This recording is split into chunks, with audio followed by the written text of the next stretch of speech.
Assalamualaikum warahmatullahi wabarakatuh. Saya Haji Martin Taha, Wali Kota Gorontalo. Ingin berpesan untuk anak-anakku, siswa dan siswi SD dan SMP sekota Gorontalo yang saya cintai dan saya banggakan. Terus belajar dan jangan patah semangat dengan kondisi yang saat ini. Ikuti terus program belajar dari rumah di Mimosa TV yang kami gagas agar anak-anakku tercinta tetap bisa mengikuti pelajaran secara maksimal. Kepada orang tua atau wali murid, dampingi anak-anak kita selama belajar di rumah. Beri mereka motivasi agar kualitas belajar mengajar tetap memberi hasil yang maksimal. Saya ucapkan selamat mengikuti pelajaran anak-anakku semua. Jadilah engkau anak-anak berguna. Engkaulah generasi penerus masa depan bangsa dan daerah yang kita cintai. Wassalamualaikum warahmatullahi wabarakatuh.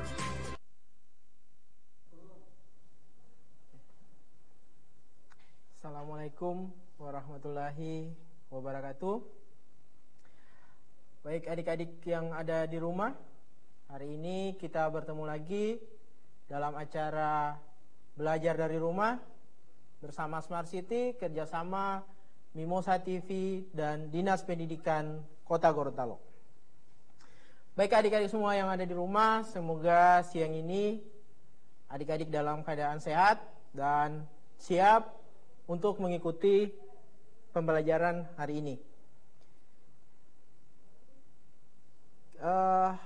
Tentunya adik-adik semua masih ingat ya dengan saya karena ini adalah kali ketiga saya mengajar dalam program belajar dari rumah untuk mata pelajaran Bahasa Indonesia kelas 9. Baik, pada kesempatan ini adik-adik semua, ini sudah minggu yang ke-9 kalau tidak salah kita belajar di masa pandemi untuk semester ganjil.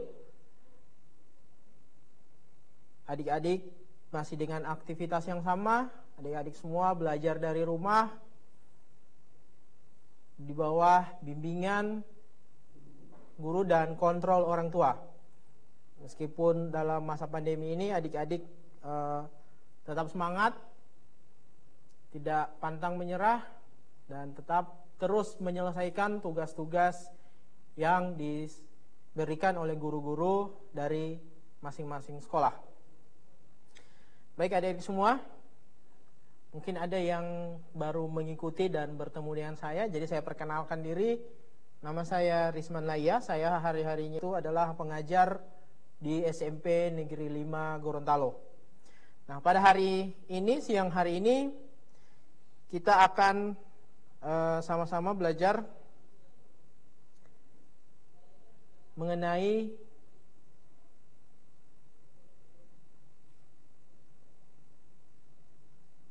cerita pendek. Nah, tentunya adik-adik semua sudah pernah mendengar ya apa yang dimaksud dengan cerita pendek. Nah, adik-adik semua yang ada di rumah, adik-adik nanti bisa berinteraksi langsung dengan saya nanti melalui line telepon yang akan ditampilkan melalui layar televisi. Jadi anak-anak, adik-adik di rumah silahkan mencermati dengan baik materi nanti yang akan saya sampaikan.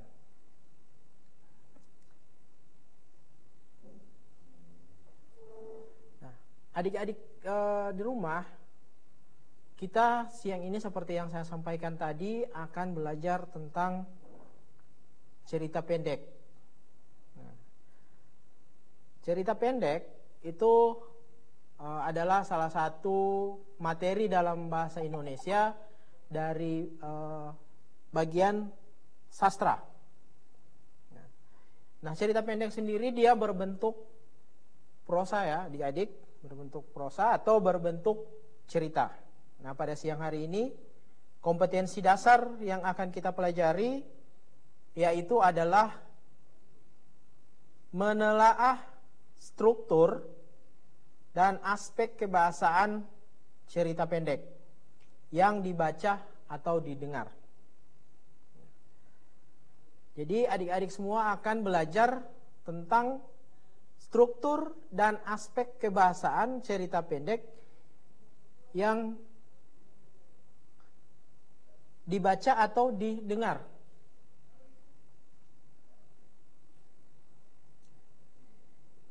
Nah,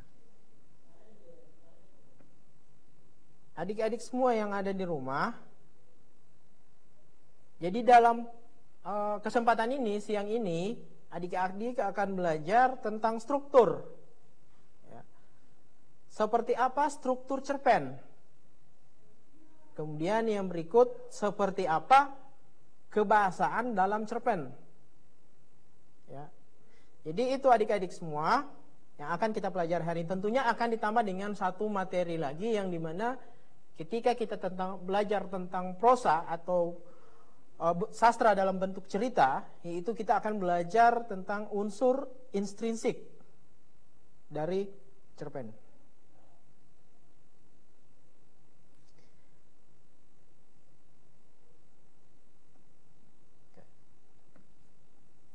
Nah, cerita pendek. Ya. Jadi kalau adik-adik pasti sudah mengenal materi ini, karena materi ini sudah dibelajarkan dari kelas-kelas bawah adik-adik yang sudah pernah dilalui. Nah, seperti apa cerita pendek itu? Atau apa itu cerita pendek? Nah, sekali lagi saya ingatkan adik-adik yang ingin berpartisipasi, silahkan menghubungi line telepon yang disediakan oleh Mimosa TV untuk bisa memberikan jawaban atau mengutarakan pendapat. Nanti kita di sini akan sama-sama belajar. Ya, saya bukan semata-mata menyampaikan atau saya sudah tahu semua, tapi kita akan nanti sama-sama belajar. Nah, kita kembali ke pertanyaan, apa itu cerita pendek? Tentunya bukan cerita kalau dijawab, oh, cerita pendek itu adalah cerita yang pendek, Pak. Ya, tentunya tidak seperti itu. Ketika kita mengatakan itu adalah cerita pendek, maka kita akan mengenali dari beberapa hal. Yang pertama adalah ciri-ciri. Tentu sebuah cerita atau teks yang kita temukan, kita bisa identifikasi teks ini termasuk teks apa, ya. Tidak, oh ini berbentuk cerita, oh ini adalah cerita pendek. Belum tentu, karena ada beberapa jenis sastra yang berbentuk cerita. Itu ada novel, kemudian ada cerpen sendiri, kemudian itu yang bersifat sastra modern, kemudian ada yang sastra alam, misalnya dongeng, legenda. Nah, tentu dari ciri-ciri bisa kita tentukan ini cerita pendek atau bukan. Nah, jadi ciri-ciri itu kita bisa kenali dari bentuk ceritanya. Yang berikut adalah unsur-unsur dalam cerita pendek. Nah, dalam kesempatan ini yang saya akan ambil adalah unsur intrinsik cerpen. Seperti apa unsur intrinsik cerpen? Nah, adik-adik akan belajar nanti sebentar. Nah, unsur itu adalah yang membangun sebuah cerita. Jadi tidak ada cerita yang tiba-tiba langsung dibuat tanpa ada unsur di dalamnya atau yang membangun. Misalnya kita mau buat rumah, tentu ada unsur-unsur yang membangunnya. Kita butuh bahan-bahannya, kita butuh pekerjanya, nah, itu semua. Kemudian misalnya butuh gambarnya, sehingga bangunan ini akan jadi seperti apa. Yang berikut struktur teks. Nah, struktur teks ini tentu adik-adik sudah tidak asing lagi ya. Baik mau belajar tentang laporan percobaan, ya, laporan percobaan pada materi pertama untuk semester ganjil kelas 9. Adik-adik sudah belajar juga struktur teksnya. Jadi struktur teks itu merupakan bagian-bagian dalam cerita, dalam teks atau cerita. Kalau di sini kita membahas tentang cerita pendek, nah berarti dia membahas tentang cerita. Seperti apa bagian-bagian dalam cerita pendek? Ya, seperti manusia. Ketika kita mengatakan, oh ini adalah manusia, tentu ada ciri-ciri yang perlu kita kenali sebagai tanda bahwa dia adalah manusia. atau struktur bagian. Ya, kalau manusia kita tahu di bagian atasnya itu misalnya kepala, kemudian turun ke bahu, dan seterusnya sampai dengan kaki. Nah, kalau misalnya ada kakinya di bagian atas, bukan kepala, tentu kita mengidentifikasi, oh ini bukan manusia berdasarkan struktur. Kalau dalam manusia berarti belajar di biologi ya, struktur tubuh manusia. Ya, mungkin kalau sudah kakinya di kepala berarti oh ini alien bukan manusia. Nah, seperti itu kita mengidentifikasi sebuah cerita pendek. Nah, yang keempat adalah struktur bahasa. Nah, berbicara tentang sastra yang berbentuk cerita, tentu sebagai media penyampainya adalah struktur kebahasaan atau pastinya menggunakan bahasa. Nah, tentu bahasanya juga punya struktur atau punya ciri tersendiri. Seperti apa bahasa yang digunakan dalam cerpen, dan karena akan nanti berbeda ketika kita nanti belajar atau adik-adik belajar tentang drama. Nah, drama juga adalah karya sastra juga, ya, tapi dia berbeda, dia berbentuk drama, tapi tetap menyajikan sebuah cerita. Namun dalam kebahasaannya, dalam struktur kebahasaannya pasti memiliki perbedaan. Jadi struktur kebahasaan itu kebahasaan yang terdapat di dalam cerpen, adik-adik semua ya. Oke. Itu kita bicara tentang cerita pendek secara umum. Jadi cerita pendek itu bisa kita identifikasi pertama dari ciri-cirinya. Yang berikut dari struktur teks. Berikutnya adalah unsur-unsur, yaitu ada dua, ada unsur intrinsik dan ada unsur ekstrinsik. Dan yang keempat adalah struktur kebahasaannya. Nah, kita akan masuk lebih mendalam satu persatu dari bagian-bagian yang mencirikan atau kita bisa mengidentifikasi sebuah cerita pendek. Kita pada bagian pertama, yaitu ciri-ciri. Ciri-ciri ya, atau tanda bahwa oh ini merupakan sebuah teks cerita pendek. Karena nanti sebentar adik-adik semua akan menyelesaikan sebuah evaluasi. Di akhir pembelajaran saya ini menyelesaikan sebuah evaluasi mengenai cerita pendek. Ya. Dan juga tentunya adik-adik mungkin sudah hafal ya, di akhir pembelajaran saya akan ada kuis secara langsung berupa dalam aplikasi Quizizz. Nah, adik-adik bisa berpartisipasi dalam kuis tersebut untuk menguji kemampuan pemahaman adik-adik mengenai materi cerita pendek. Nah, sekarang kita ke ciri yang pertama. Alurnya lebih sederhana. Jadi dalam sebuah cerita pendek, alur atau jalinan cerita peristiwa dalam cerita pendek itu hanya sederhana. Kalau alur secara umum misalnya dia tidak bercerita secara kompleks seperti halnya novel. Atau dulu pernah ada juga yang sastra berjenis roman. Berikut tokohnya hanya sedikit. Jadi dalam sebuah cerpen, tokohnya itu tidak terlalu banyak, hanya sedikit. Ya. Bahkan ada sebuah cerita pendek yang tokohnya itu hanya ada satu saja, hanya ada tokoh utamanya. Jadi itu ya, yang pertama adalah alurnya lebih sederhana, tidak kompleks. Kalau misalnya kita pakai alur maju, ya alur maju semua sampai dengan akhir cerita. Kalau dia pakai alur mundur, maka alurnya adalah alur mundur semua.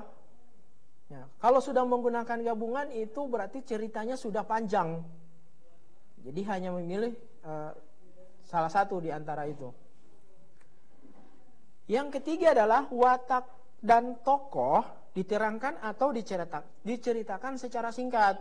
Jadi kalau misalnya tokoh A itu baik, ya sudah diceritakan secara singkat, tokoh A ini baik, suka membantu temannya, atau misalnya bapak itu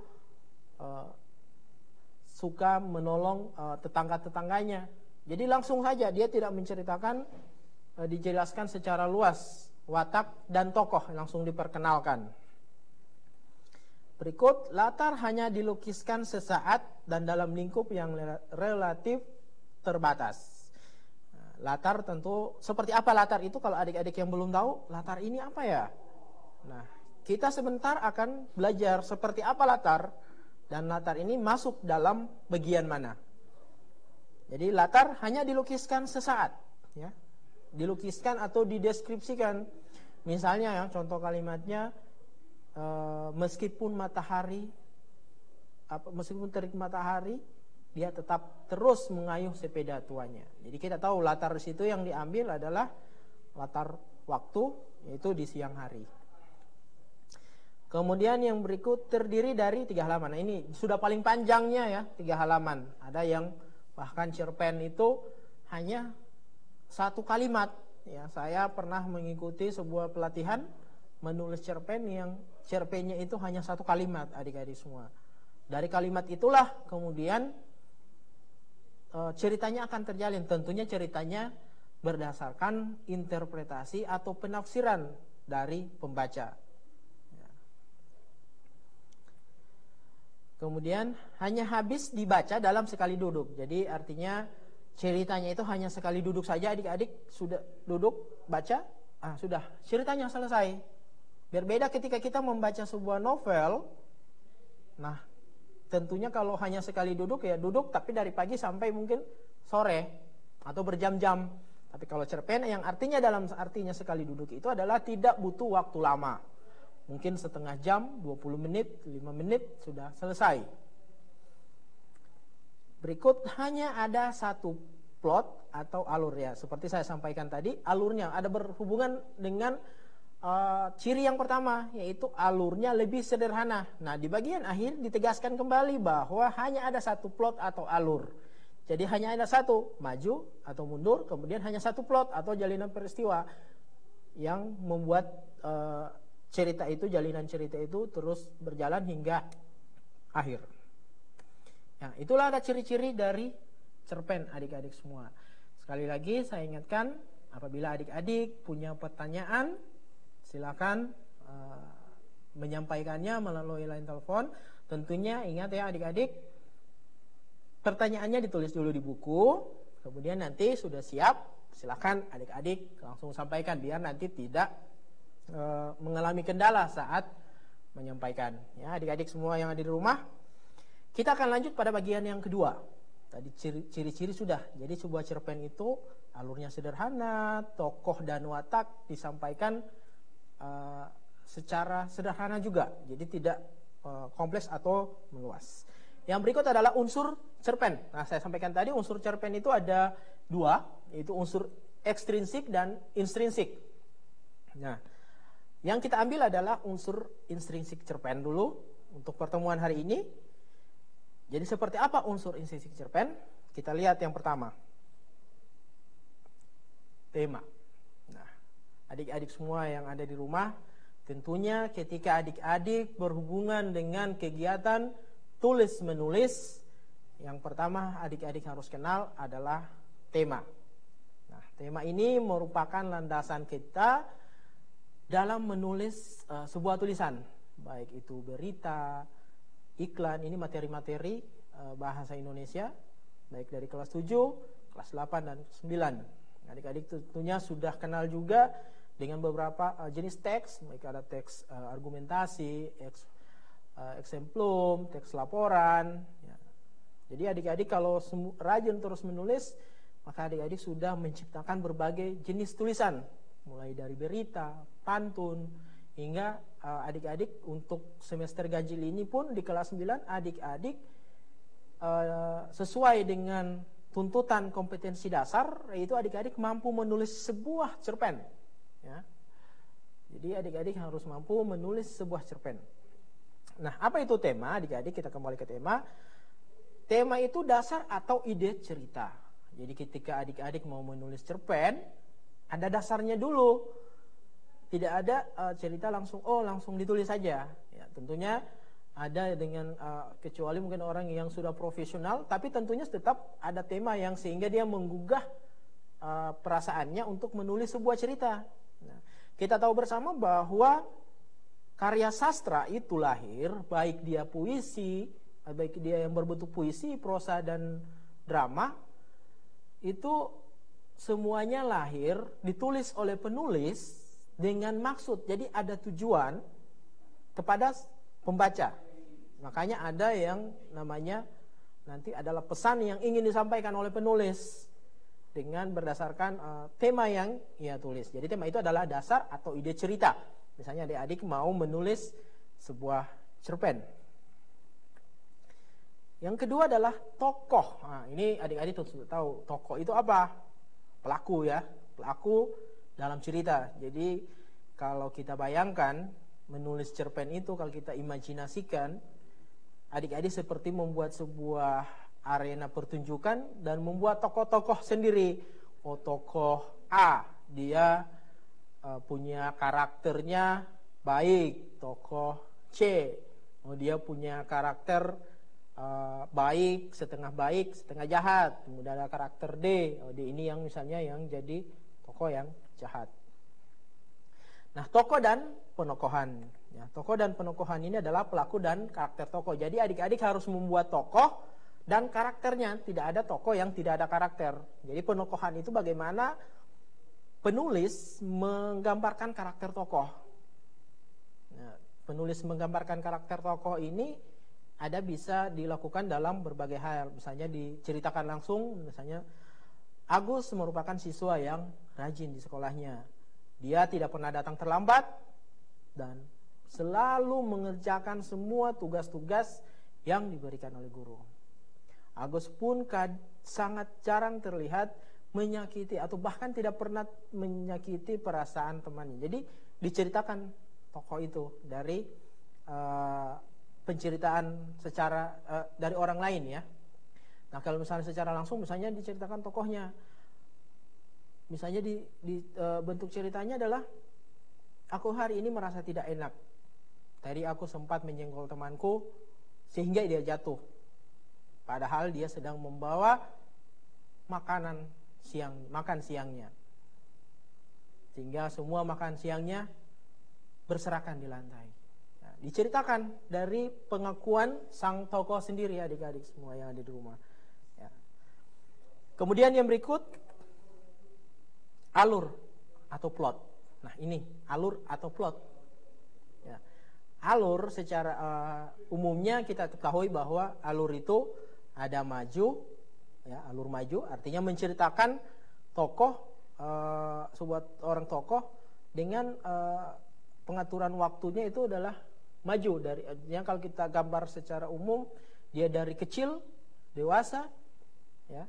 Dia sampai dia mati. Tapi kalau itu misalnya kita bicara tentang novel, ya. Yang kita bicara novel itu kan dari tokohnya masih kecil, dia remaja, kemudian dewasa, sehingga dia punya anak, punya cucu. Kemudian kalau kita bicara cerpen, berarti hanya dalam satu waktu yang terus bergerak maju, artinya tidak melihat masa lampau dari kejadian yang ada di dalam cerita. Atau kita menggunakan alur yang kedua, mundur, menceritakan waktu yang telah lalu. Itu pilihan untuk alur atau plot. Kalau plot itu bicara adalah jalinan kejadian atau peristiwa. Misalnya ya adik-adik semua, adik-adik mau menulis cerpen yang kisahnya itu adalah misalnya sebuah persahabatan, temanya adalah persahabatan. Di mana di dalam cerita itu adik-adik mau menulis dua orang sahabat yang kemudian bertengkar. Nah, bertengkarnya mereka ini apa penyebabnya? Nah, itu adalah jalinan-jalinan peristiwa tadi atau plot-plot yang dibuat oleh adik sendiri dalam membuat sebuah cerita. Misalnya karena temannya ini tidak suka memberi contekan, temannya tidak suka. Akibatnya temannya tidak suka. Karena ketidaksukaan temannya, akibatnya dia tidak mau lagi berteman dengan temannya itu. Nah, itu sebab akibat inilah yang menjadi plot cerita dalam sebuah cerpen sehingga menimbulkan permasalahan-permasalahan. Lanjut ya adik-adik semua. Berikut adalah latar. Tentu adik-adik sudah mengenal latar ini seperti apa. Ya. Latar, adik-adik pasti sudah tahu latar itu seperti apa. Jadi latar itu adik-adik semua itu ada 3. Yang pertama adalah latar tempat. Kedua adalah latar suasana. Ketiga adalah latar sosial. Nah, latar tempat itu berarti menunjukkan tempat kejadian yang ada di dalam cerita. Misalnya pasar belum atau tempat jualannya belum terlalu ramai ketika dia tiba di sana. Baru ada beberapa orang yang sudah mulai menggelar dagangannya. Pengunjung pun baru sedikit yang lalu lalang di depannya. Ia pun dengan santainya menyiapkan semua dagangannya untuk ia perjualbelikan. Jadi kita tahu, oh tempatnya itu pasti kalau yang begitu pasti pasar ya. Tidak mungkin toko, tidak ada orang yang menggelar dagangan di toko. Tetap ada jual beli tapi tidak ada kata atau yang menjelaskan tentang menggelar dagangannya ya. Itu kata kuncinya. Kemudian latar suasana, misalnya suasana berarti menggambarkan seperti apa suasana yang dialami oleh tokoh. Di dalam cerpen bisa ada beberapa suasana yang muncul ataupun latar tempat yang muncul. Tergantung nanti ceritanya seperti apa. Misalnya latar suasananya misalnya mencekam, misalnya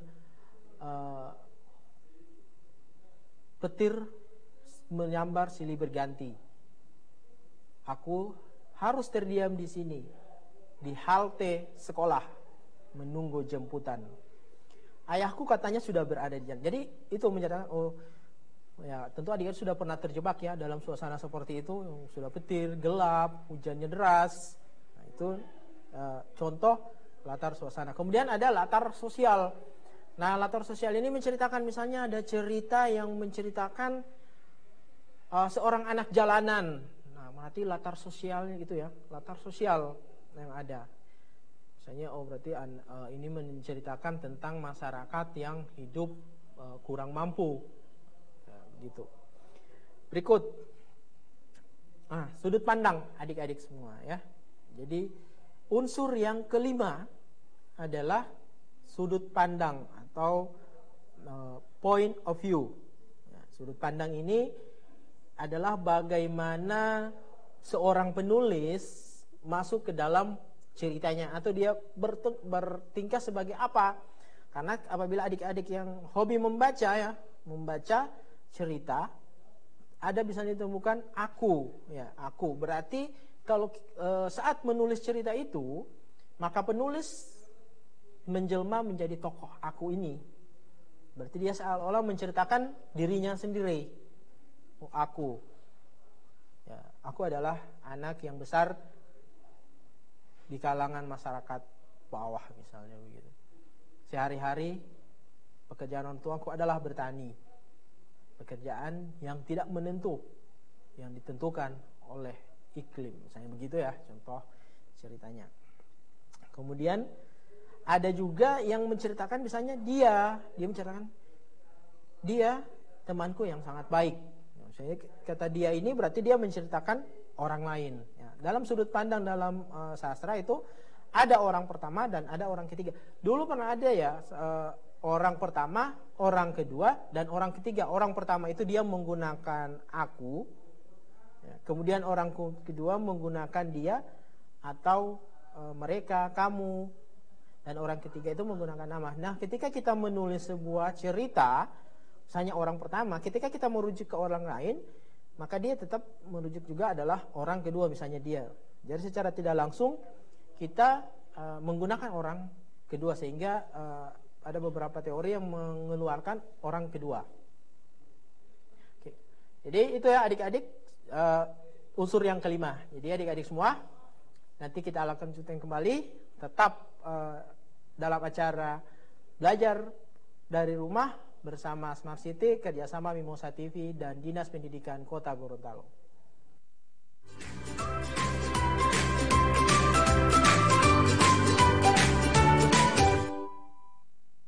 Assalamualaikum warahmatullahi wabarakatuh. Saya Haji Martin Taha, Wali Kota Gorontalo. Ingin berpesan untuk anak-anakku, siswa dan siswi SD dan SMP sekota Gorontalo yang saya cintai dan saya banggakan. Terus belajar dan jangan patah semangat dengan kondisi yang saat ini. Ikuti terus program belajar dari rumah di Mimosa TV yang kami gagas agar anak-anakku tercinta tetap bisa mengikuti pelajaran secara maksimal. Kepada orang tua atau wali murid, dampingi anak-anak kita selama belajar di rumah. Beri mereka motivasi agar kualitas belajar mengajar tetap memberi hasil yang maksimal. Saya ucapkan selamat mengikuti pelajaran anak-anakku semua. Jadilah engkau anak-anak berguna. Engkaulah generasi penerus masa depan bangsa dan daerah yang kita cintai. Wassalamualaikum warahmatullahi wabarakatuh. Belajar dari rumah setiap Senin hingga Jumat hanya di Mimosa TV.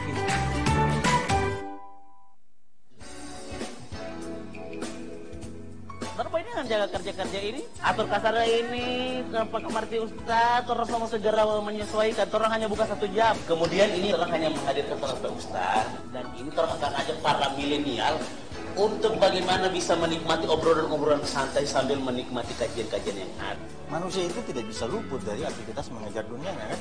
Tapi bagaimana dengan mengejar dunia? Akhirat bisa digapai. Allah juga berfirman, "Fala tuzakku anfusakum wa huwa a'lamu biman ittaqa." Janganlah kalian merasa suci sedangkan Allah Subhanahu wa taala yang mengetahui siapa di antara kalian yang lebih bertakwa. Allah berfirman dalam Al-Qur'anul Karim, "Ya ayyuhalladzina amanu tubu ilallahi taubatan nasuha." Jadi buat remaja milenial semuanya, jangan lupa saksikan Robusta, ngobrol bareng Ustadz setiap hari Jumat jam 16.30 waktu Indonesia Tengah. Dan tentunya akan ditemani oleh saya Rian Dan Rantang. saya Sinta Gistiani. Robusta, ngobrol bareng Ustaz.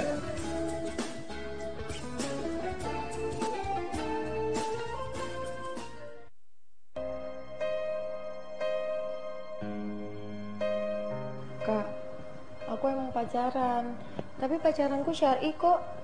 Aku nggak pernah macem-macem. Nggak ada pacaran yang syar'i, Ratih.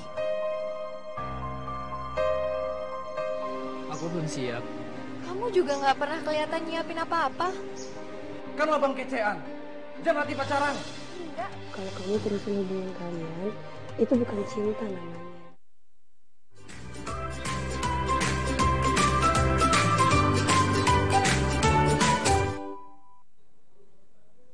Baik, kembali lagi dalam program belajar dari rumah bersama Smart City kerjasama Mimosa TV dan Dinas Pendidikan Gorontalo.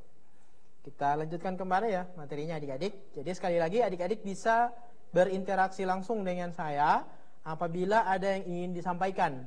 Ya, ada punya pertanyaan ataupun pernyataan, silakan disampaikan adik-adik dengan menghubungi line telepon yang ada atau tertera di layar televisi adik-adik ataupun yang melihat langsung dari streaming melalui media sosial Facebook. Nah, adik-adik kita lanjutkan kembali. Tadi materinya sampai di sudut pandang. Nah, kita ke materi yang berikut. Yang terakhir, amanat. Nah, ini adalah kunci. Amanat ini merupakan kunci dari seluruh rangkaian yang dibuat dalam karya sastra, baik itu puisi, yang karya sastra berbentuk puisi, prosa maupun drama ya adik-adik semua. Nah, amanat tentu kalau kata amanat ini adik-adik sudah tidak asing lagi ya. Karena misalnya setiap hari Senin sebelum pandemi ini, adik-adik kalau upacara ada penyampaian ya, amanat dari Bapak Kepala Sekolah. Nah, amanat bisa diartikan pesan. Nah, pesan inilah yang ingin disampaikan oleh penulis baik dari dalam setiap karya sastra yang dia buat, atau setiap karya-karya yang dia buat, dia menyampaikan sebuah amanat. Nah, seperti halnya itu, maka di jam cerpen juga ada amanat. Jadi misalnya dia mau menyampaikan sebuah amanat, janganlah durhaka kepada orang tua. Maka ada sampai muncul cerita-cerita yang menceritakan bagaimana seorang anak yang durhaka pada orang tua itu selalu menemui kesulitan, menemui kesusahan ataupun permasalahan dalam hidup. Ya, seperti misalnya karya sebuah cerita dongeng tentang Maling Kundang. Nah, itu. Nah, jadi amanat sendiri adalah pesan yang ingin disampaikan. Nah, sampai di sini unsur intrinsik berarti sudah 2 bagian yang kita selesaikan, yaitu adalah ciri-ciri. Yang pertama tadi ciri-ciri, dan sekarang adalah unsur intrinsik cerpen. Nah, sudah ada 2 bagian dalam cerita pendek yang kita pelajari hari ini. Nah, apabila sekali lagi saya ingatkan, saya sampaikan pada adik-adik, apabila ada yang ingin disampaikan, ditanyakan, silakan berinteraksi melalui line telepon yang ada di layar televisi adik-adik. Nah, kita akan lanjut ya, akan lanjut ke materi yang berikut. Nah, ini.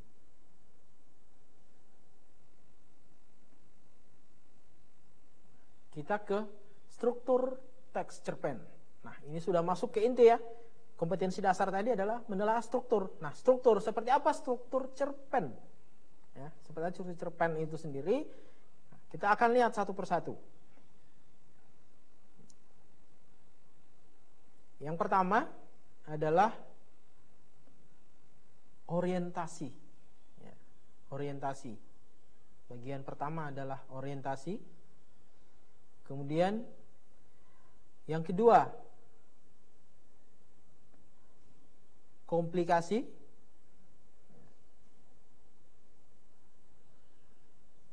Yang ketiga, resolusi. Jadi orientasi, komplikasi, resolusi. Masih ada bagian lagi? Ya, ada yang keempat, itu adalah koda.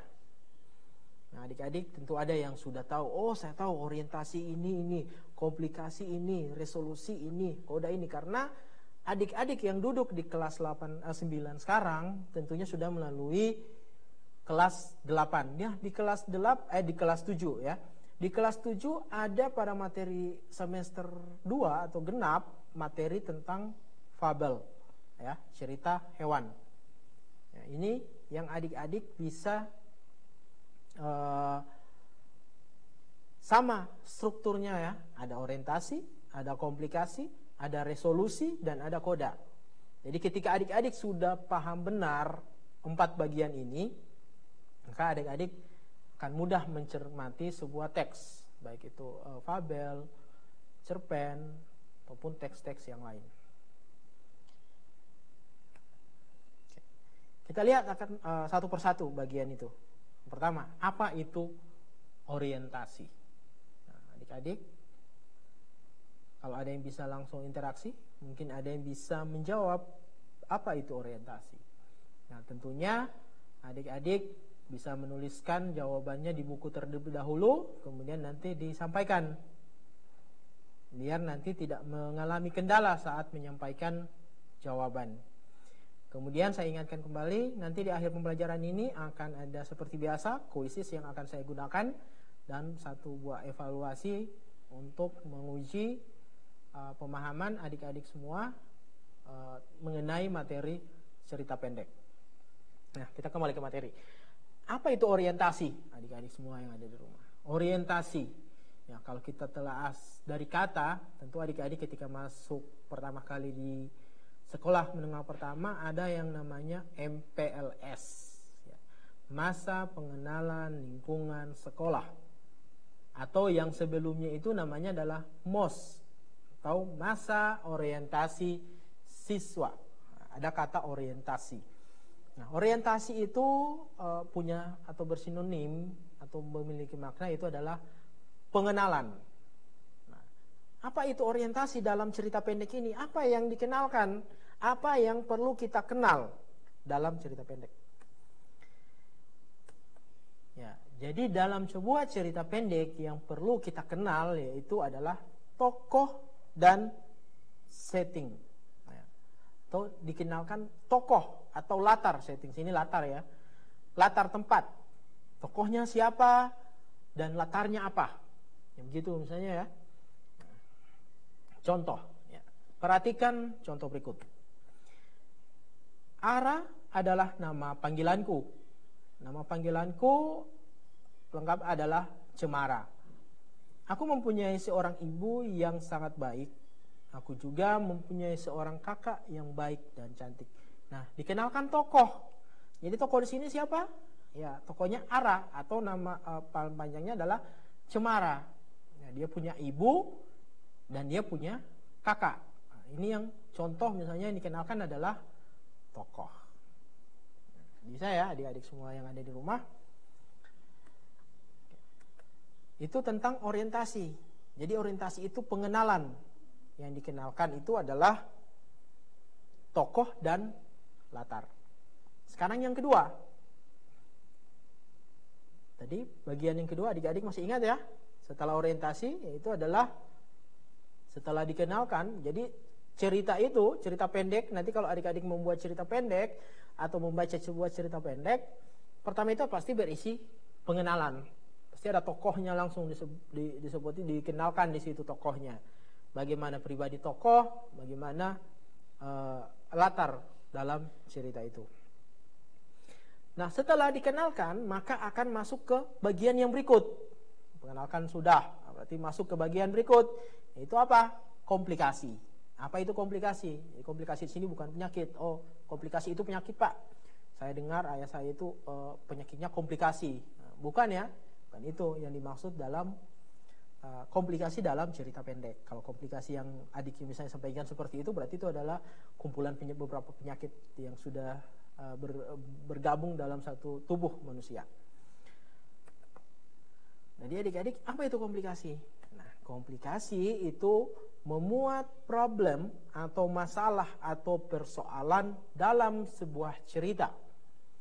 Jadi setelah tokoh dikenalkan, nah masuklah dia ke sebuah problem yang dia alami atau persoalan yang dalam cerita mulai timbul persoalan-persoalan itu. Misalnya ya, kita kenalkan misalnya pengenalan. Misalnya aku duduk di kelas 9C. Sudah 6 bulan ini aku duduk di kelas C tanpa ada pembelajaran tatap muka karena pandemi. Aku punya seorang teman misalnya bernama Bambang. Bambang ini orangnya pendiam. Dia akan bercerita ketika aku ajak cerita. Dia duduk di bangku belakang, tepat di belakangku. Itu dulu ketika sebelum pandemi ini. Nah, itu adik-adik, itu dikenalkan sebuah tokoh, misalnya tokoh 2 orang, tokoh aku dan tokoh Bambang. Nah, dia mulai masuk dalam konflik misalnya. Sudah 6 bulan pembelajaran ini, aku tak lagi mendengar kabarnya Bambang. Aku mencoba interaksi dengan teman-teman di grup yang kami buat. Kami namakan grup itu kalkulus, karena kelas kami 9C. Aku tanya mencari kabar tentang Bambang, tapi dia tidak ada satupun teman kami yang mengetahuinya. Jadi sudah mulai masuk konflik. Jadi si tokoh aku mencari temannya yang bernama Bambang ini. Nah, tapi tidak ada sama sekali yang tahu. Nah, banyak tanda tanya, kenapa dia tidak ada? Nah, itu mulai masuk jalinan plot atau alur. Jadi plotnya itu misalnya tokoh aku mencari informasi tentang temannya Bambang. Ternyata dia tidak menemukan informasi apa-apa. Apa akibatnya yang ditemukan ketika dia tidak menemukan informasi ini? Apa yang dilakukan tokoh aku? Nah, itulah plot-plot yang akan menjalin cerita itu hingga akhirnya selesai. Itu ya, komplikasi itu. Jadi memuat problem atau masalah. Mulai ada masalah yang diperkenalkan oleh penulis kepada pembaca. Jadi konflik akan bermunculan dan jalan cerita dimulai dari sini. Nah, itu adalah komplikasi. Nah, itu komplikasi adik-adik. Kita lihat ya. Contoh. Ini tidak adil. Ini tidak adil. Teriak saya pada Jumat dini hari itu. Saya terseduh-seduh di pojok, ditunggui istri yang ikut berlehan air matanya, tak mengerti. Saya mukul-mukul dinding sambil terus menyerocos. Mengapa justru bibit yang dipilih? Kenapa bukan saya bangkotannya? Kenapa bukan kamu ibunya? Kenapa bukan Joko atau Jarot? Atau Anting atau Bening? Istri serta-merta memeluk saya sambil menangis sejadi-jadinya.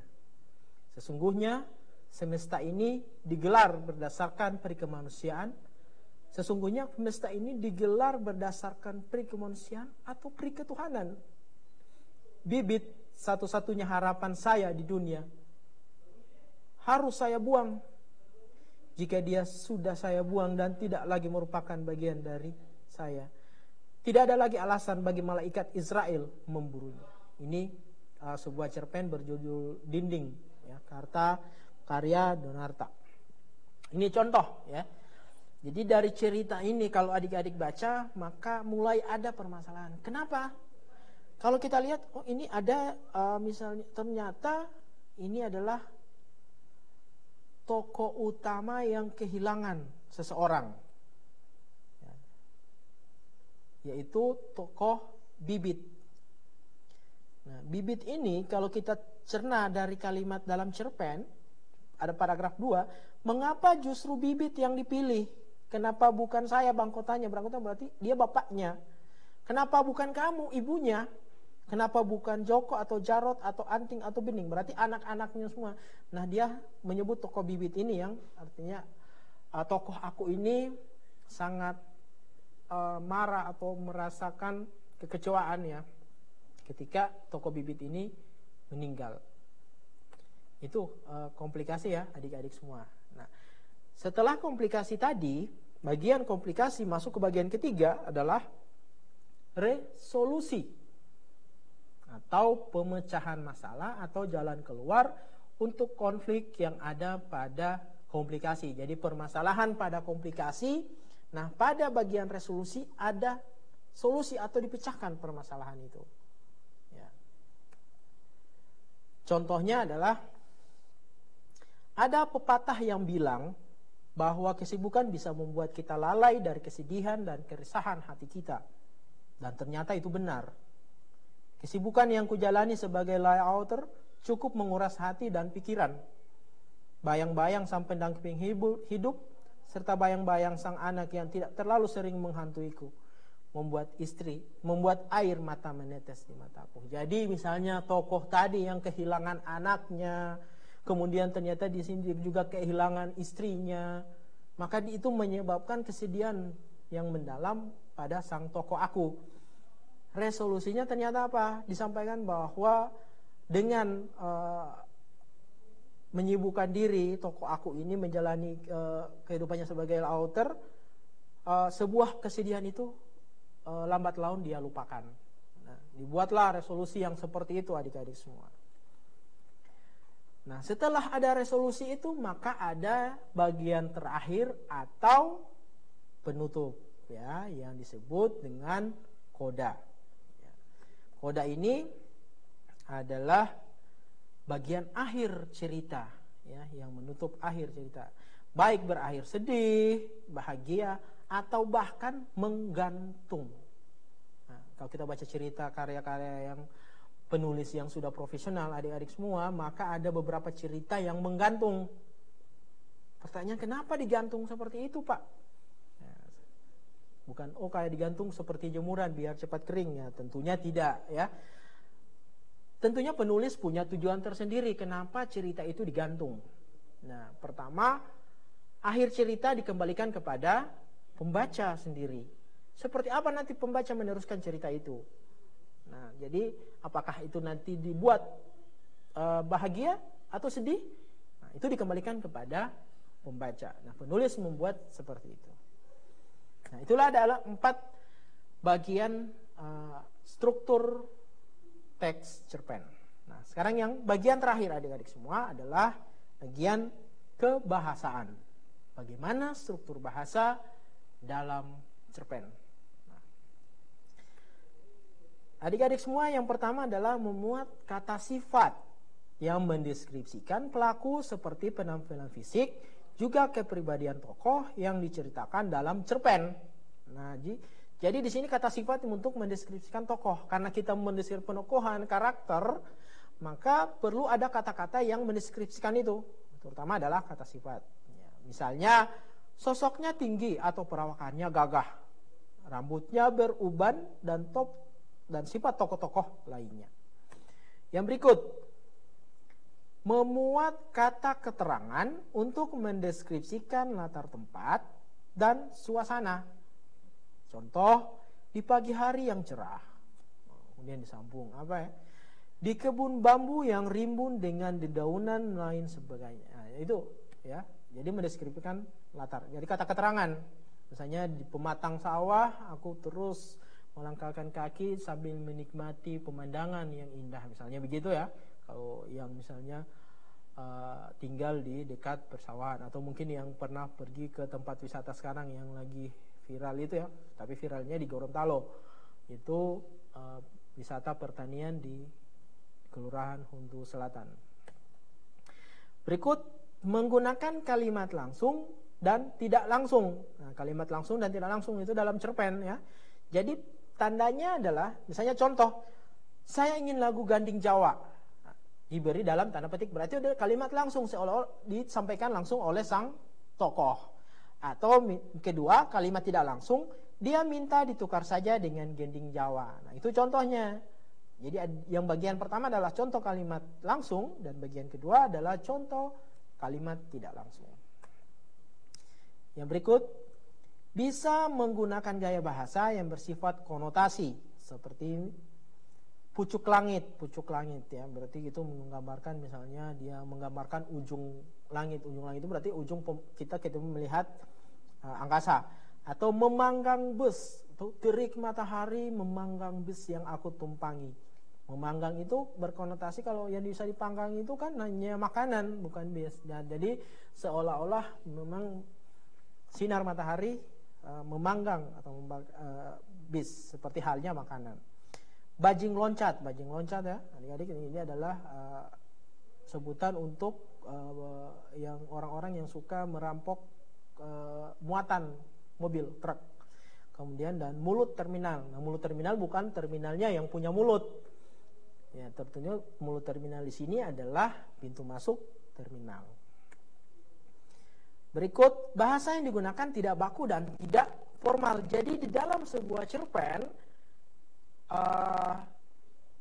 kita untuk sementara meninggalkan kaidah berbahasa. Misalnya kalimat itu ada, misalnya harus ada subjek, predikat. Terkadang dalam cerpen satu kalimat itu misalnya diam, titik. Aku tak lagi menghiraukan dirinya. Jadi begitu. Jadi diam. Jadi kalimatnya itu hanya berisi kata diam.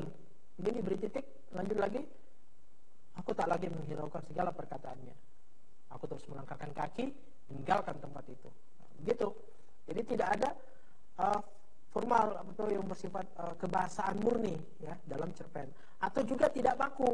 Misalnya kita menulis novel-novel, misalnya sekarang itu misalnya yang Latin atau novel-novel populer menggunakan kata-kata yang tidak baku. Misalnya aku nggak mau ketemu kamu lagi, misalnya pakai kata enggak itu kan tidak baku.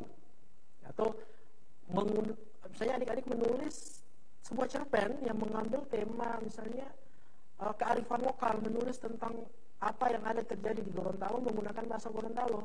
Misalnya dalam percakapan tidak langsung, do'u mengolai omailali odi. Misalnya begitu kan? Bisa dalam cerpen. Tentunya apabila orang lain, untuk orang di daerah lain bisa mengerti apa yang kita sampaikan, maka di bawahnya diberi catatan kaki atau penjelasan atau terjemahan dari kalimat-kalimat yang kita gunakan dalam penulisan cerpen. Kemudian bisa menggunakan gaya bahasa perbandingan, pertentangan, pertautan maupun perulangan. Nah, tentu materi ini sangat luas sekali untuk masalah gaya bahasa ini, adik-adik semua. Itu hampir keseluruhan karya sastra itu menggunakan ini. Jadi adik bisa lebih melebarkan pengetahuan adik-adik dengan mencari informasi ini. Nah, adik-adik, sampai di situ kalau ada pertanyaan silakan adik-adik semua bertanya melalui telepon yang ada di layar televisi, adik-adik semua. Karena 4 bagian dalam cerita pendek sudah kita bahas. Pertama mulai dari ciri-ciri, yang kedua adalah unsur intrinsik cerpen, yang keempat struktur teks cerpen, dan yang keempat adalah struktur kebahasaan cerpen. Jadi adik-adik apabila ada pertanyaan silahkan menghubungi line telepon yang tertera di layar televisi atau ada di layar tempat adik bisa menyaksikan acara ini melalui streaming media sosial Facebook. Apabila yang kebingungan mencari melalui media sosial Facebook, maka adik-adik bisa mencari langsung Mimosa TV di pencarian Facebook, ataupun langsung ke Facebook SMP Negeri 5 Gorontalo atau Spenly Gorontalo. Maka di situ adik-adik bisa menemukan live streamingnya. Nah, adik-adik, apabila tidak ada pertanyaan, maka kita akan melaksanakan evaluasi. Adik-adik akan menyaksikan sebuah tayangan ya, cerpen. Kemudian nanti adik-adik telah unsur intrinsipnya apa, strukturnya apa, kebahasaan yang terdapat dalam cerita cerpen itu apa saja. Nah, hasilnya bisa langsung adik-adik sampaikan di sini atau langsung diserahkan ke guru mata pelajaran adik-adik masing-masing, khususnya untuk kelas 9. Nah, adik-adik, nanti setelah pemutaran tayangan ini, di akhirnya nanti kita akan mengikuti kuisis, jadi adik-adik bisa mengikuti kuis ini bersama-sama. Nah, adik-adik silakan mencermati tayangan berikut untuk menyelesaikan evaluasi kita.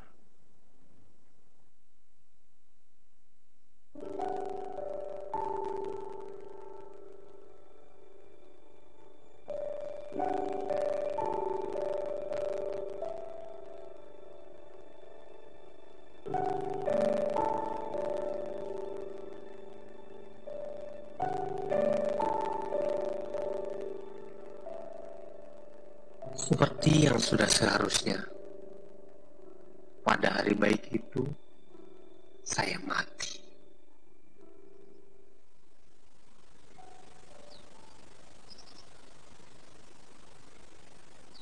Kata seorang sahabat dalam sebuah sajaknya yang maha indah, kita semua ini turis yang dibekali karcis 2 jurusan.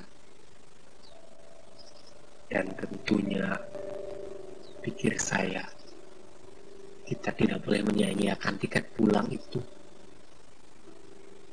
Saudara tahu, saya wartawan sebuah majalah berita, dididik untuk mengembangkan naluri mewawancarai seseorang. Itu sebabnya ketika harus menunggu giliran maju ke pengadilan terakhir, yang entah kapan dilaksanakan, naluri saya mendadak menyembul. Saya celingak-celinguk di antara begitu banyak orang mati. Dan alhamdulillah, ketemu seorang sikh, malaikat yang sedang tugas keliling mengamati kami. Saya mendekatinya.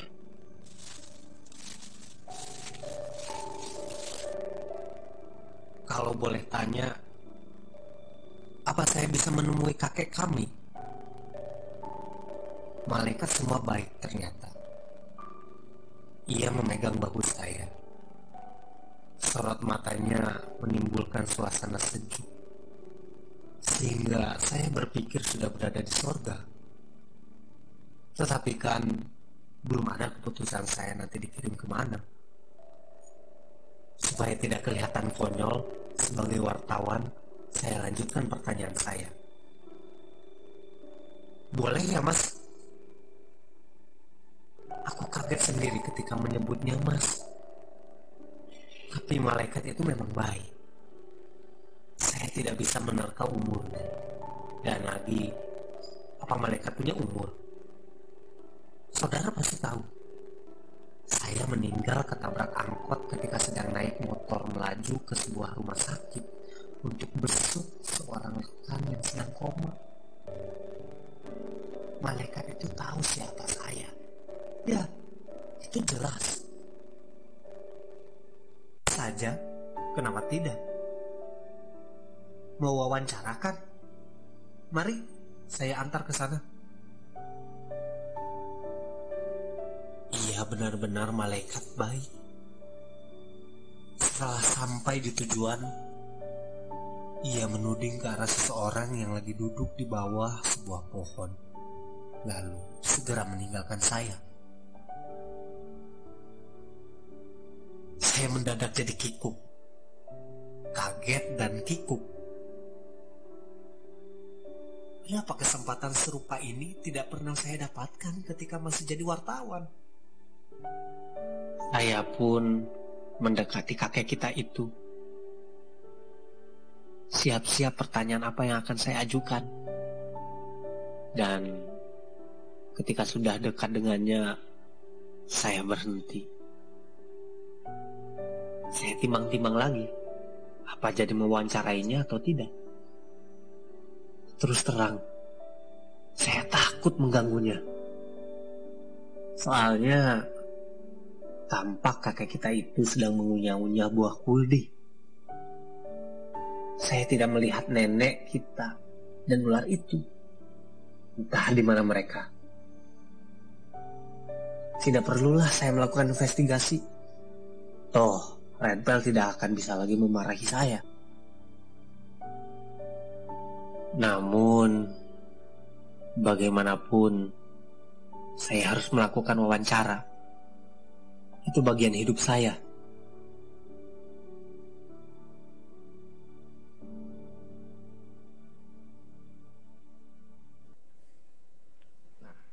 Adik-adik semua, itu cerpen karya Sapardi Djoko Darmono. Jadi adik-adik, kita akan rehat sejenak. Nanti setelah itu adik-adik bisa memberikan jawaban dari soal tadi. Tetap dalam program Belajar dari Rumah bersama Smart City, kerjasama Mimosa TV dan Dinas Pendidikan Kota Gorontalo.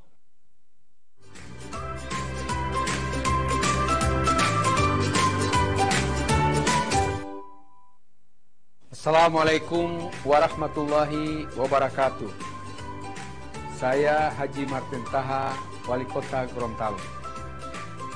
Ingin berpesan untuk anak-anakku, siswa dan siswi SD dan SMP sekota Gorontalo yang saya cintai dan saya banggakan. Terus belajar dan jangan patah semangat dengan kondisi yang saat ini. Ikuti terus program belajar dari rumah di Mimosa TV yang kami gagas agar anak-anakku tercinta tetap bisa mengikuti pelajaran secara maksimal. Kepada orang tua atau wali murid, dampingi anak-anak kita selama belajar di rumah. Beri mereka motivasi agar kualitas belajar mengajar tetap memberi hasil yang maksimal. Saya ucapkan selamat mengikuti pelajaran anak-anakku semua. Jadilah engkau anak-anak berguna. Engkaulah generasi penerus masa depan bangsa dan daerah yang kita cintai. Wassalamualaikum warahmatullahi wabarakatuh. Belajar dari rumah setiap Senin hingga Jumat hanya di Mimosa TV. Penangkapan terhadap RS alias Oni ini berawal dari adanya permintaan bantuan penangkapan oleh tim Resmo Polres Tauna kepada tim Resmo Polda Gorontalo. Ratusan liter minuman keras jenis cap tikus ini diamankan dari salah seorang warga desa Bakida, kecamatan Bolang Uki, Kabupaten Bolang Mongodo Selatan. Petugas berhasil mengamankan ratusan bus kemasan kosmetik ilegal. Warta 67 hanya di Mimosa TV.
adik-adik, masih bersama saya dalam program belajar dari rumah kerjasama Smart City, Mimosa TV dan Dinas Pendidikan Kota Gorontalo. Nah, adik-adik apabila ingin menyampaikan jawabannya mengenai evaluasi tadi, saya persilahkan. Nah, apabila tidak ada, maka kita akan ke evaluasi langsung dari saya melalui quizzes. Jadi untuk tayangan tadi silakan adik yang ingin menjawab, misalnya tokohnya di situ siapa, kemudian komplikasinya itu apa.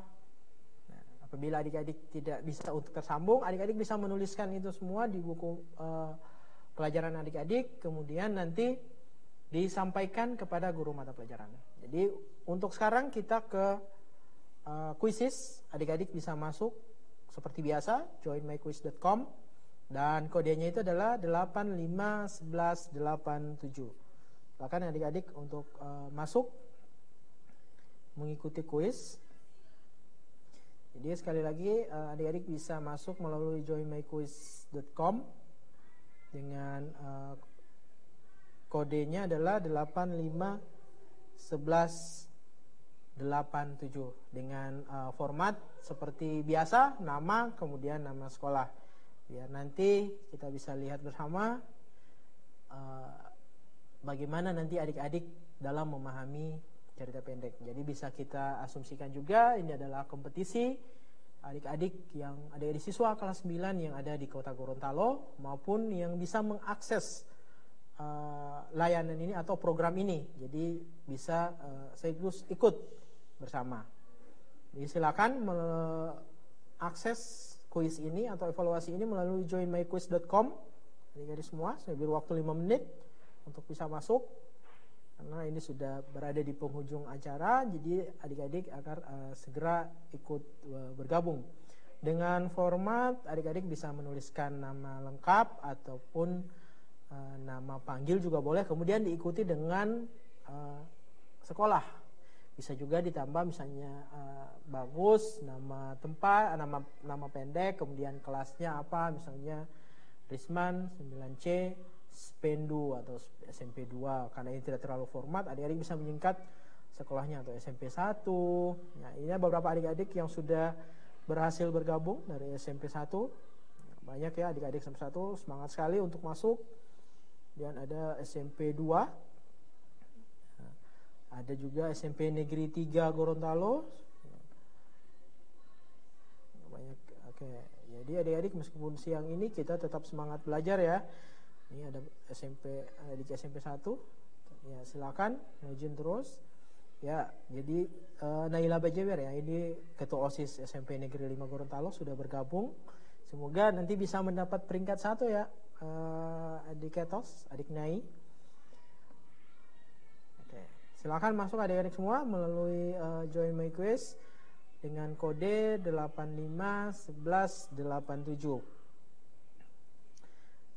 Saya beri waktu 5 menit untuk bisa ikut berpartisipasi. Adik-adik bisa mengaksesnya dengan joinmyquiz.com atau dengan kode 851187. Sekali lagi kodenya itu adalah 851187. Jadi format namanya itu dibuat nama kemudian nama sekolah. Jadi kalau misalnya menang papan 1 berarti bangga ya, bisa mengharumkan nama sekolah. Saya juara 1 setiap. Karena pertemuan saya ketika kedua saat mengajar di Mimosa itu SMP Muhammadiyah ya, Muhammadiyah 2 yang benar semua nilai sempurna. Jadi silakan bergabung. Baru ada 31 peserta yang masih mau bergabung lagi. Silakan mengakses joinmyquiz.com dan memasukkan kode 851187. Apabila tidak ada lagi, kita akan mulai. Jadi silakan masuk lagi adik-adik yang ingin bergabung agar adik-adik bisa mengukur kemampuan masing-masing. Jadi ada Ariel Anggoro Adiko tapi tidak tahu ya SMP mana. Alexandra Pramanakat, kemudian Gisel Surya SMP 1, Alivia SMP Muhammadiyah, Fadila Berlian SMP 1, Amalia Rizky Salsabila, Iqbal Liputo SMP 8, SMP ya Pak Bambang ya, Bazli, ada Fauzan SMP 1, Febi Malik juga SMP 1, ada Anissa Usman SMP 2 Gorontalo, ada Andi Hairal Mufti SMP 1. Oke, jika tidak ada lagi kita akan mulai adik-adik ya. Oke, Jericho SMP Katolik Santa Maria, nah, ini yang tetangga saya ya, di depan sekolah saya. Zibril Alamri, nah, ini tidak lengkap, SMP negeri tapi tidak ada negeri berapa, kita kurang tahu. Oke, jadi kalau tidak ada yang mau bergabung lagi, kita akan mulai.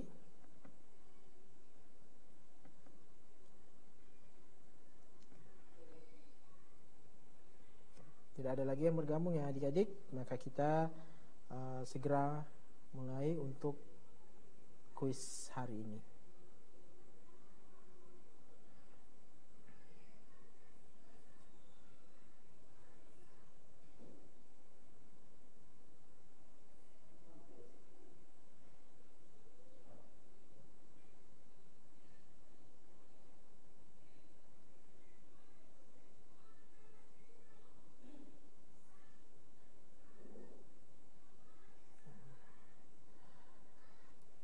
Silakan dikerjakan dengan cermat ya adik-adik semua,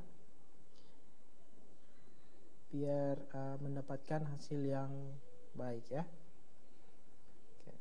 Sekarang kita bisa lihat bersama, ada Alivia Azza SMP Muhammadiyah ya, tapi ini kurang ketahui Muhammadiyah berapa. Oke, berganti lagi menjadi Amelia Rizky Salsabila. Kemudian disusul peringkat 2-nya adalah Alivia Azza SMP Muhammadiyah. Kemudian yang ketiga ada Nanda Dehimali SMP 1. Nanda Dehimali SMP 1 sudah menjadi peringkat pertama sementara ya. Kemudian Naura Datau SMP 1 juga. Oke. Terus berganti ada Wawa SMP 2. Kemudian yang kedua masih Alivia Azza SMP Muhammadiyah. Kemudian Nanda Dehimali. Oke. Ya, adik-adik bisa mengerjakan dengan cermat ya adik-adik semua. Karena soal itu dibuat untuk mengukur kira-kira sejauh mana pemahaman adik-adik semua, baik setelah menerima materi yang saya sampaikan maupun materi-materi yang setelah adik-adik pelajari pada pertemuan-pertemuan sebelumnya. Oke. Ini peringkat 1 ada Wawa SMP 2, kemudian ada Miftahul 9D, ini kemungkinan adalah SMP 5 ya. Kemudian peringkat 3 ada Muhammad Rafiq SMP Negeri 1. Peringkat 4 ada Fitriani Tumulo SMP 5 Gorontalo. Dan peringkat 5 Amalia. Oke, berganti lagi Amalia jadi peringkat 2. Kemudian Natasha Talango SMP Negeri 1. Oke, ada Muhammad Rafiq lagi SMP 1. Oke, berganti lagi Miftahul 9D. Amelia Rizky Salsabila. Dipergunakan dengan baik waktu yang disampaikan, karena dalam kuisis ini adik-adik yang dinilai adalah keakuratan adik-adik dalam menjawab benar atau tidak dan kecepatan. Jadi meskipun menjawab benar tapi kalau terlambat dibanding teman-teman lain maka poinnya itu sedikit. Jadi semakin cepat adik menjawab dan benar maka poinnya semakin tinggi. Jadi sekarang ada Miftahul 9D posisi 1. Kemudian berganti lagi posisi 1 jadi Naura Datau SMP Negeri 1 Gorontalo. Ya, berganti lagi Ya, SMP 1 sekarang sudah memimpin. Ya, kalau kita lihat hobi nonton MotoGP, kita seperti MotoGP ya, pertarungannya saling menyalip. Ada Muhammad Rafiq SMP Negeri 1, Nanda Dehimeli SMP Negeri 1, dan Naura Datau SMP Negeri 1 juga. Ini ketiga-tiganya diduduki oleh peserta dari SMP Negeri 1 Gorontalo. Jadi soalnya masih sementara berproses. Ya. Peringkat 3 diganti oleh Amelia Rizky Salsabila. Nah, kembali lagi. Terus bergerak, nanti dikerjakan dengan cermat ya adik-adik semua di rumah, terutama siswa saya SMP Negeri 5. Ayo, tetap semangat. Mana ketua OSIS? Muhammad Rafiq ya, masih yang pertama SMP Negeri 1. Kemudian ada Naura SMP Negeri 1 Gorontalo. Rizky Bilelea sekarang yang posisi 3 dari SMP Negeri 3. Berganti lagi ya adik-adik semua. Muhammad Rafiq SMP 1, Putri Dunggio SMP tidak ada ya, tidak ada keterangan. Oke, terus berganti, silakan adik-adik.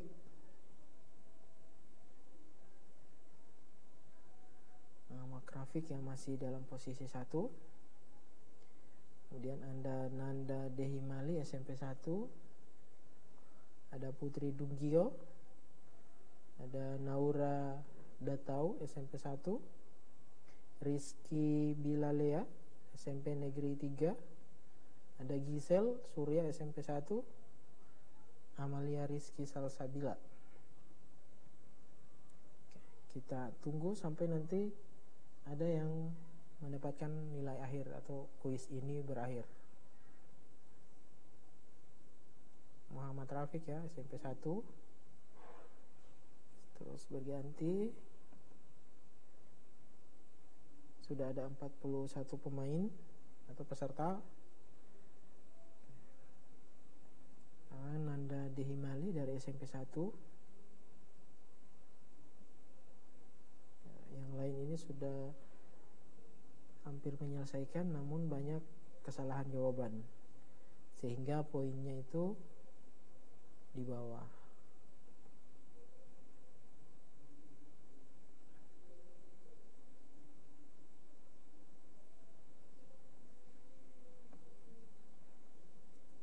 Adik-adik silakan dikerjakan soalnya dengan cermat. Nah, sekarang posisi 1 Putri Dunggio, nah, disusul peringkat 2 Nanda Dehimali SMP Negeri 1. Peringkat 3 Muhammad Rafiq SMP Negeri 1. Febi Malik peringkat 4 SMP 1. Peringkat 5 Naura Datau SMP 1 guys. Diborong semua ini ya, oleh SMP 1. Oke. Karena pandemi, maka kita tidak semangat lagi. Semuanya menjadi alasan. Oh, pandemi begini. Oh, pandemi Pak, saya tidak fokus. Saya harus menjaga imun. Nah, jadi silakan adik-adik menyelesaikan kuis ini. Ini juga dipantau oleh Bapak Ibu Guru ya, Bahasa Indonesia se-Kota Gorontalo, melalui grup guru-guru Bahasa Indonesia se-Kota Gorontalo. Jadi adik-adik tidak perlu merasa sia-sia, karena semua ini dalam pantauan guru-guru mata pelajaran Bahasa Indonesia yang ada di Kota Gorontalo. Jadi silakan terus dikerjakan ya adik-adik. Ini adalah tes akhir untuk adik-adik setelah mengikuti materi pada hari ini. Sekarang Muhammad Rafiq masih SMP 1. Yang lain pesertanya sudah selesai ya, sudah seperti dalam layar, sudah selesai, namun banyak jawaban yang salah sehingga tidak bisa ke peringkat yang lebih tinggi lagi. Oke, jadi adik-adik semua tetap semangat mengerjakan kuis.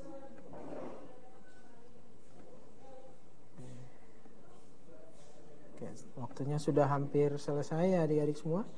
Oh, ada Aditya Habi SMP Muhammadiyah 1 Gorontalo ya. yang mengerjakan. Jadi dia kayak ya silakan diselesaikan soal-soalnya. Jadi sudah ada 22 selesai ya dari 43 peserta. Sudah ada 24 orang yang selesai. Silakan, sedikit lagi waktunya akan selesai dan kita akan bisa mengetahui. Nah, sekarang posisi sementara itu ada Aditya Habi SMP Muhammadiyah 1 Gorontalo dan Alivia Azza SMP Muhammadiyah juga. Nah, ini SMP Muhammadiyah ya, peringkat 1 dan 2. Kemudian ada Muhammad Trafik dari SMP Negeri 1 Gorontalo. Oke. Aditya Habi SMP Muhammadiyah 1 Gorontalo. Oke. 1 menit lagi selesai ya. Silakan dikerjakan Aditya Habi.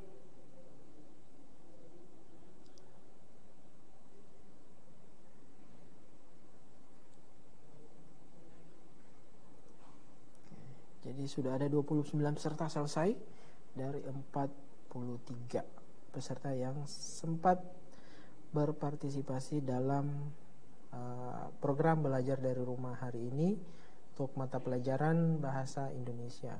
Nah, ini ada beberapa peserta yang sudah selesai.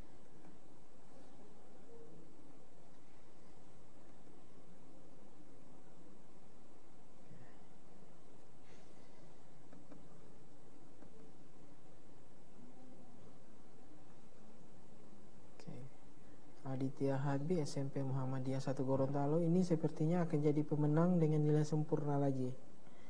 23 jawaban benar. Sisa 2 jawaban lagi.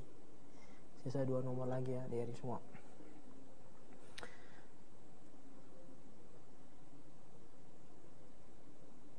Oke, sudah 32 peserta dari 43 peserta yang berhasil atau yang berpartisipasi pada kesempatan ini.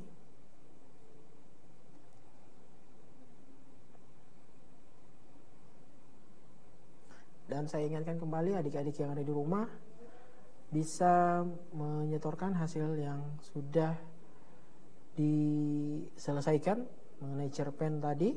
Untuk cerpennya bisa adik-adik ulangi kembali, lihat kembali, tonton kembali tayangan ini ketika sudah selesai ditayangkan langsung. Adik-adik bisa buka melalui akun media sosial Facebook Mimosa TV ataupun bisa mencari melalui akun Facebook Sekolah SMP Negeri 5 Gorontalo, Spenly Gorontalo. Ya. Adik-adik bisa melihat langsung di situ. Oke.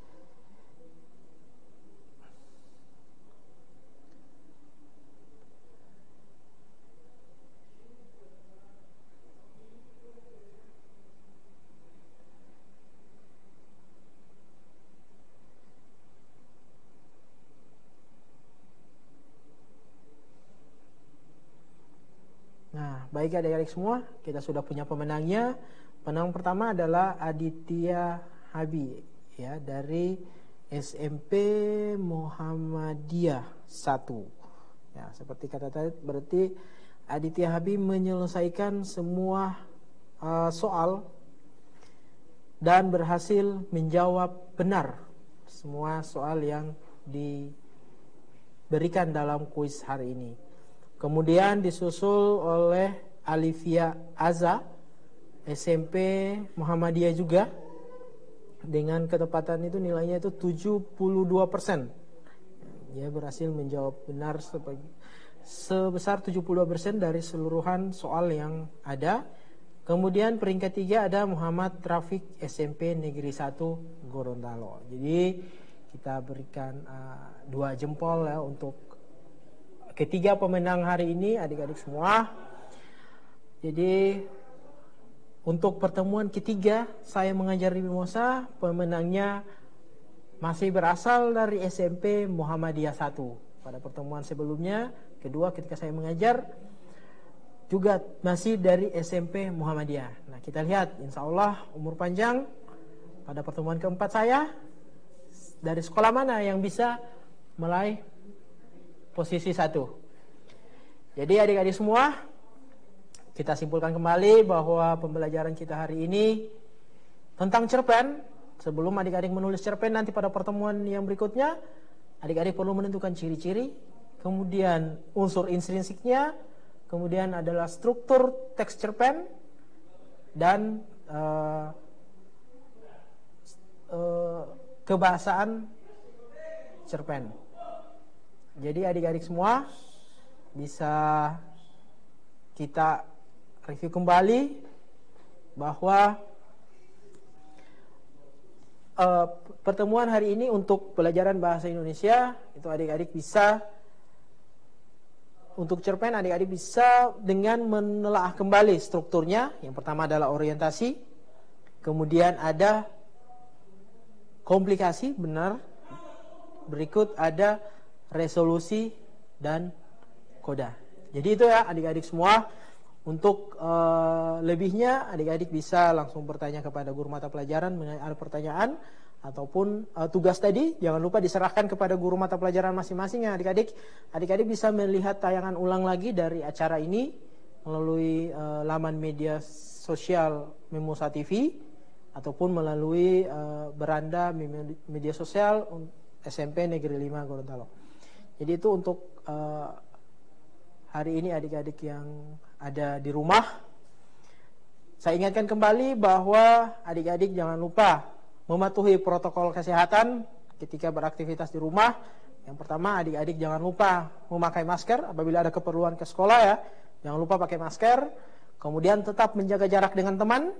Nah, jangan terlalu berdekatan atau bergerombol di sekolah ketika ada yang perlu dan penting untuk diurus di sekolah. Kemudian yang berikut, rajin cuci tangan. Jadi setiap memasuki tempat-tempat umum, adik-adik harus cuci tangan. Kemudian adik-adik semua tetap semangat menjalani hari-hari untuk belajar, meskipun tidak bertemu dengan guru secara langsung, sudah beberapa bulan ini, tetap semangat. Nah, adik-adik di rumah, sampai di sini pertemuan kita hari ini. Tetap semangat, belajar dari rumah ya. Jangan pernah karena pandemi kalian jadi slow. Sekian dan terus jaga kesehatan. Demikian, Assalamualaikum warahmatullahi wabarakatuh.